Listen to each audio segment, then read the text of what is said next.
Hello বন্ধুরা, আমার চ্যানেলের নতুন ভিডিওতে তোমাদের সবাইকে জানাই স্বাগত। আজকে আমি তোমাদের সাথে যে সিনেমাটা নিয়ে গল্প করব সেই সিনেমাটার নাম ছাপা। এই সিনেমাটা মূলত ভারতবর্ষের ইতিহাসের একজন বীর মুক্তিযোদ্ধার উপরে নির্মিত করা হয়েছে, আর সেই চরিত্রের নাম হচ্ছে সাম্বাজি ভোসলে। সাম্বাজি ভোসলে ছিলেন ছত্রপতি শিবাজির সন্তান।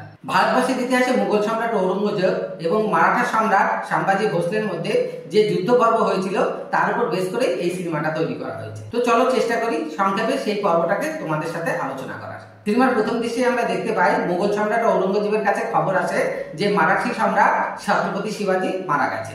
মারাঠি সম্রাট ছত্রপতি শিবাজিকে হার মানানো কিংবা তার মৃত্যুটা মুঘল সম্রাটদের কাছে একটা বিশাল সুখবর ছিল। দীর্ঘদিন চেষ্টা করার পরে মারাঠা সম্রাট ছত্রপতি শিবাজিকে তারা পরাজিত করতে পেরেছিল। তো এই খবরটা যখন ঔরঙ্গজেবের কাছে পৌঁছায়, ঔরঙ্গজেব খুশি তো হয়, কিন্তু তার পাশাপাশি ঔরঙ্গজেব মারাঠা সম্রাট শিবাজি সম্বন্ধে এমন একটা কথা বলে যেটা শুনলে আমরা বুঝতে পারি শত্রু হিসাবে মারাঠা সম্রাট শিবাজি যে একজন বীর যোদ্ধা ছিল সেটা নিয়ে ঔরঙ্গজেবের মনে কোনো সন্দেহ ছিল না। ঔরঙ্গজেব নিজের মুখে মুখে তখন উপরওয়ালার কাছে ইবাদত করে, তোমার স্বর্গের দরজা খুলে রাখো, কারণ বাঘ যাচ্ছে। এখানে ছত্রপতি শিবাজিকে সে বাঘ বলে সম্বোধন করছে। ছত্রপতি শিবাজির মৃত্যুর পরে মুঘল সম্রাট ঔরঙ্গজেব যখন মোটামুটি নিশ্চিন্ত যে সে প্রায় মারাঠিদের শেষ করে দিতে পেরেছে, ঠিক তখনই তার কন্ট্রোলে থাকা সবচাইতে সুন্দর শহর বুরহানপুর, এখানে সে প্রচুর পরিমাণে ধন সম্পত্তি সঞ্চয় করে রেখেছিল। মারাঠা সম্রাট ছত্রপতি শিবাজির ছেলে সাম্বাজি ভোসলে তার দলবল নিয়ে সেখানে আক্রমণ করে এবং সেখানে যত ঔরঙ্গজেবের মোগল সেনা ছিল সবাইকে পরাজিত করে যত প্রকার ধন সম্পত্তি সেখানে ছিল সবকিছু লুট করে নিয়ে যায়। বুরহানপুর জয় করে এরপরে সাম্বাজি নিজের রাজ্যে ফিরে আসে। সাম্বাজি ভোসলে অর্থাৎ সিনেমার মূল চরিত্রে আমরা দেখতে পাবো বিকি কৌশলকে, আর বিকি কৌশলের ধর্মপত্নী চরিত্রে আমরা দেখতে পাবো রশ্মিকা মন্দনাকে। এরপরে সাম্বাজি যখন নিজের মন্ত্রিসভায় বৈঠক করতে বসে তখন সেই মন্ত্রিসভার দুজন সদস্য রানাজি এবং গুনাজি, যাদেরকে দায়িত্ব দেওয়া হয়েছিল সাম্বাজির হয়ে গিরকান নামক একটা জায়গা শাসনভার পরিচালনা করা, যাদের ভালো মন্দ সবকিছু দেখাশোনা করা, তারা সাম্বাজির কাছে প্রস্তাব রাখে যে এখন তো যুদ্ধ জয় করা হয়ে গেছে, তো আমাদেরকে গিরকান এলাকার দায় দায়িত্ব পুরোপুরি দিয়ে দেওয়া হোক। অর্থাৎ তারা সেই এলাকার স্বাধীন শাসক হওয়ার প্রস্তাব রাখে। সাম্বাজি সেই প্রস্তাব নাকচ করে দেয়। এরপরে তারা বলে যে আমাদের বাবাকে, আপনার বাবা ছত্রপতি শিবাজি কিন্তু এই কমিটমেন্ট করেছিল যে এই এলাকার দায়িত্ব বা শাসনভার আমাদেরকে দেওয়া হবে। আর এইখানে প্রতিবাদ করে সাম্বাজির স্ত্রী। সবারকে রানাজি এবং গুনাজি সাম্বাজির স্ত্রীর ভাই, অর্থাৎ তার শ্যালক। সাম্বাজির স্ত্রী তখন বলে আমার বাবা নিজেই স্বয়ংসম্পন্ন শাসক হওয়ার বিরুদ্ধে ছিল, সে কখনোই এরকম প্রস্তাব রাখেনি, কিংবা ছত্রপতি শিবাজি কখনোই আমাদের বাবাকে এরকম কোনো কথা দেয়নি। সাম্বাজির মন্ত্রিসভায় শুধুমাত্র যে তার শ্যালকরাই তার বিরুদ্ধে ছিল সেটা কিন্তু নয়, এছাড়াও বেশ কিছু মন্ত্রিসভার সদস্য তার এগেনস্টে ছিল। তারা সবাই সাম্বাজির সৎমা সায়রা বাইয়ের সাথে হাত মিলিয়ে সাম্বাজির বিরুদ্ধে ষড়যন্ত্র করে চলেছিল দীর্ঘদিন ধরে। আর তাদের উদ্দেশ্য ছিল সাম্বাজি ভোসলেকে সিংহাসনচ্যুত করে এই জায়গাতে তার সৎ ভাই রাম জানে, যে কিনা সেই সময় নাবালক, তাকে সিংহাসনে বসানো এবং তাকে সিংহাসনে বসিয়ে তার পেছনে দাঁড়িয়ে শাসনভার পরিচালনা করা। একদিকে যখন সাম্বাজির বিরুদ্ধে চলছে ষড়যন্ত্র তার নিজের রাজ্যে, অন্যদিকে ঔরঙ্গজেবের কাছে খবর পৌঁছে যায় যে বুরহানপুর লুট করে নিয়ে গেছে সাম্বাজি ভোসলে। ঔরঙ্গজেব প্রথমে কথাটা বিশ্বাস না করলেও সে যখন সশরীরে সেখানে আসে, সে দেখতে পায় তার প্রিয় শহর বুরহানপুর পুরো তছনছ হয়ে গেছে এবং সেখানে যত ধন সম্পত্তি লুকানো ছিল সবকিছু নিয়ে গেছে মারাঠা সম্রাট সাম্বাজি ভোসলে।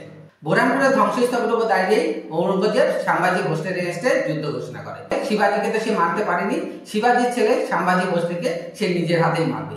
এর জন্য 8 লক্ষ সেনা, 50,000 ঘোড়সওয়ারি এবং 30,000 হাতের সওয়ারি নিয়ে সে প্ল্যান করে সাম্বাজি ভোসলেকে সে আক্রমণ করবে এবং ভারতবর্ষের দক্ষিণে যে এলাকা সাম্বাজি ভোসলের আয়ত্তে রয়েছে সেই পুরো এলাকাটাকে সাম্বাজি ভোসলেকে পরাজিত করে সে ক্যাপচার করে নেবে।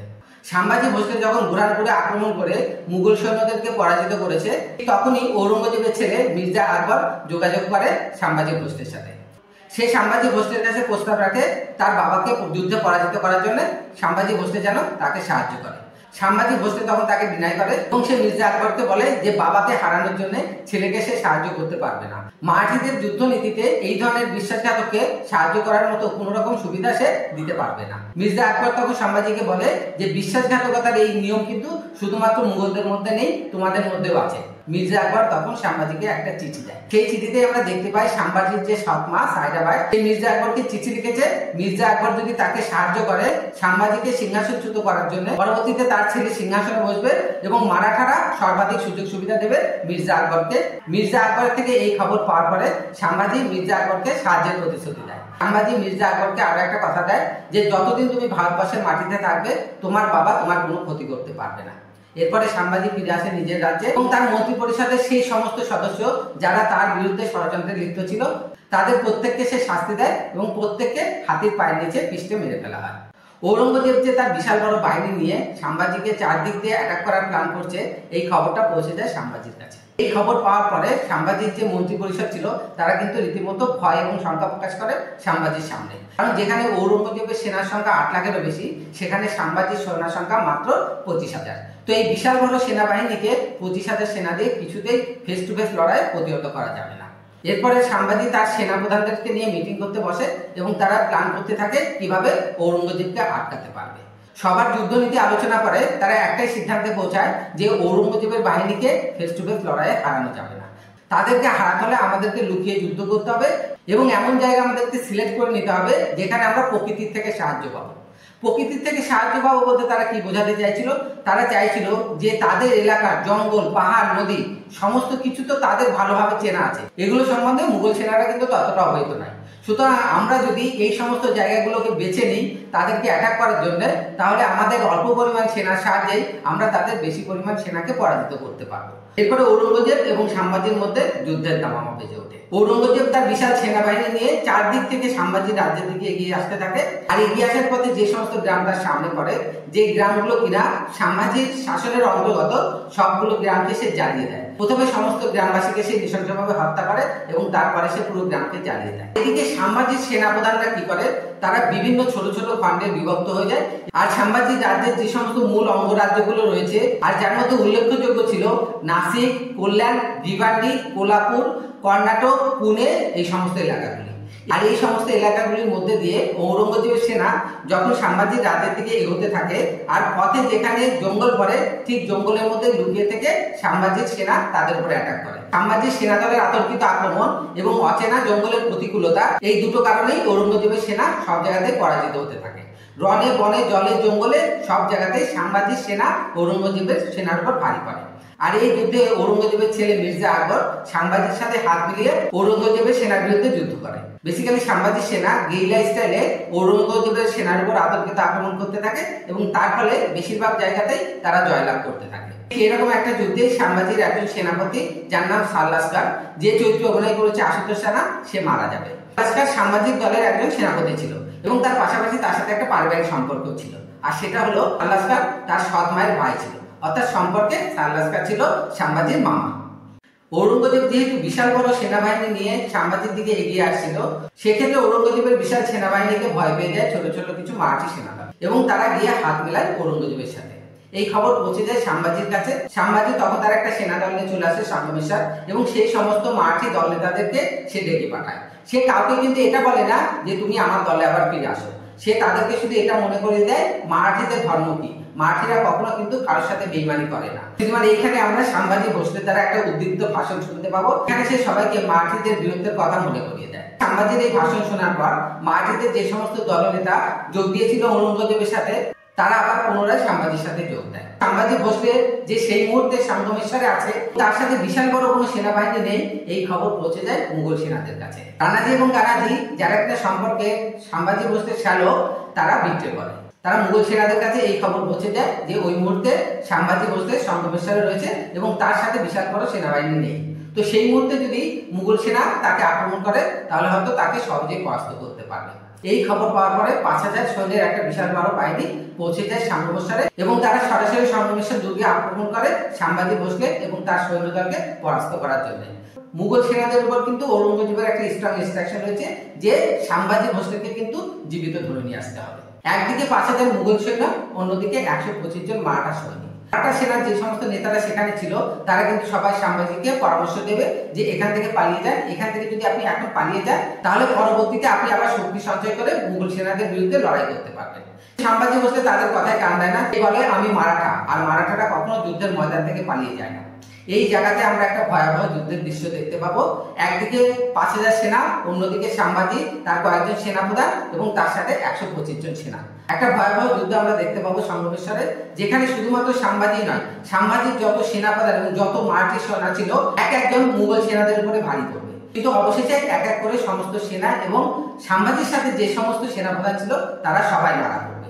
এবং এই ভয়াবহ যুদ্ধে শেষ পর্যায়ে এসে সাম্ভাজি এবং তার একজন বন্ধুকে মুঘল সেনারা বন্দী করে নিয়ে যাবে ঔরঙ্গজেবের সামনে। পরবর্তীতে আমরা দেখতে পাবো সাম্ভাজি এবং তার বন্ধুকে বন্দী অবস্থায় রেখে বিভিন্নভাবে টর্চার করা হবে, তাদের হাতের নখ উপড়ে ফেলা হবে, সাম্ভাজির ক্ষত বিক্ষত সারা শরীরে লবণ মাখিয়ে দেওয়া হবে, এমনকি সাম্ভাজি ভোসলের 2 চোখ তুলে ফেলা হবে। তো কিছুর পরেও সাম্ভাজির মধ্যে কোনো রকম মৃত্যু যন্ত্রণা দেখা যাবে না, এমনকি সে মুঘল সেনার কাছে কোনো রকম প্রাণ ভিক্ষা চাইবে না। এরপরে ঔরঙ্গজেব সাম্ভাজিকে প্রস্তাব দেবে যে আমি তোমাকে প্রাণে মারবো না যদি কিনা তুমি মুসলিম ধর্ম গ্রহণ করো, কিন্তু সাম্ভাজি সেটাকে ডিনাই করে দেবে। সিনেমা এখানে শেষ হয়ে যাবে। এর পরবর্তীতে সাম্ভাজির কি পরিণতি হয়েছিল সেটা কিন্তু সিনেমাতে আর দেখানো হবে না। তবে ইতিহাস থেকে আমরা যেটা জানতে পারি সেটা যে এর পরবর্তীতে সাম্ভাজিকে টুকরো টুকরো করে কেটে নদীর জলে ভাসিয়ে দেওয়া হয়েছিল। মুঘল সম্রাট ঔরঙ্গজেবের তরফ থেকে এটা ঘোষণা করা হয়েছিল যে তারও দেহকে যদি কেউ সৎকার করার চেষ্টা করে তাকেও মৃত্যুদণ্ড দেওয়া হবে। ইতিহাস থেকে কিন্তু আমরা এটাও জানতে পারি তার ওই দেহকে নদী থেকে তুলে সেলাই করে তারপরে তার দাহ কার্য সম্পন্ন করা হয়েছিল এবং তার পরিবর্তে ঔরঙ্গজেব ওই ব্যক্তিকেও মৃত্যুদণ্ড দিয়েছিল, এমনকি তার পুরো গ্রামকেও সে নিশ্চিহ্ন করে দিয়েছিল। বন্ধুরা, এই ছিল ছাবা সিনেমার গল্প এবং এক্সপ্লেনেশন। এবার চলো রিভিউ করি। এই সিনেমাটা একটা ঐতিহাসিক চরিত্রের উপরে তৈরি করা হয়েছে, সেক্ষেত্রে ডিরেক্টরকে কিন্তু খুব ভালোভাবে খেয়াল রাখতে হয়েছে যেন কোনো অপ্রাসঙ্গিক কিংবা অতিরঞ্জিত কিছু দেখানো না হয়। অভিনয়ের কথা যদি বলি তাহলে আমি বলবো সাম্ভাজি ভোসলে চরিত্রে বিকি কৌশল এক কথায় অনবদ্য। আজকের দিনে দাঁড়িয়ে বলিউডের অন্য কোনো সুপারস্টার হয়তো এত স্ট্রংলি এই ক্যারেক্টারটাকে পোর্ট্রেট করতে পারতো না। সাম্ভাজি ভোসলের স্ত্রী চরিত্রে রশ্মিকা মন্দনা এবং তার সৎ মায়ের চরিত্রে দিব্যা দত্ত মোটামুটি ভালো অভিনয় করেছে। আর সাম্ভাজি ভোসলের সেনাপ্রধানের চরিত্রে প্রদীপ রাওয়াত, আশুতোষ রানা এবং আর যারা ছিল তারা সবাই মোটামুটি ভালো অভিনয় করেছে। আর এই চরিত্রগুলি ছাড়া আরেকটা চরিত্রের কথা আমাকে বিশেষভাবে বলতে হবে, সেটা হচ্ছে ঔরঙ্গজেব চরিত্রে অক্ষয় খান্নার অভিনয়। অক্ষয় খান্না ঔরঙ্গজেব চরিত্রটাকে এত সুন্দরভাবে ফুটিয়ে তুলেছে, তাকে এত সুন্দর করে মেকআপ দেওয়া হয়েছে, যেটা দেখে আমার তো এটাই মনে হচ্ছিল যে অত্যাচারিত মুঘল সম্রাটদের বোধহয় দেখতে এরকমই ছিল। তো ব্যক্তিগতভাবে সেটা খুবই ভালো লেগেছে। শেষের দিকে এসে সাম্ভাজি ভোসলের উপর যখন টর্চার করা হচ্ছে মুঘল সেনাদের দ্বারা, আর সেই দৃশ্যগুলো বিকি কৌশল নিজের চরিত্রের মাধ্যমে এত সুন্দরভাবে ফুটিয়ে তুলেছে যে সেটা দেখলে দর্শকদের চোখে জল আসতে বাধ্য। সবকিছু মিলিয়ে সিনেমাটা ভালো হয়েছে। অনেকদিন পর বলিউডে একটা ভালো সিনেমা দেখা গেল।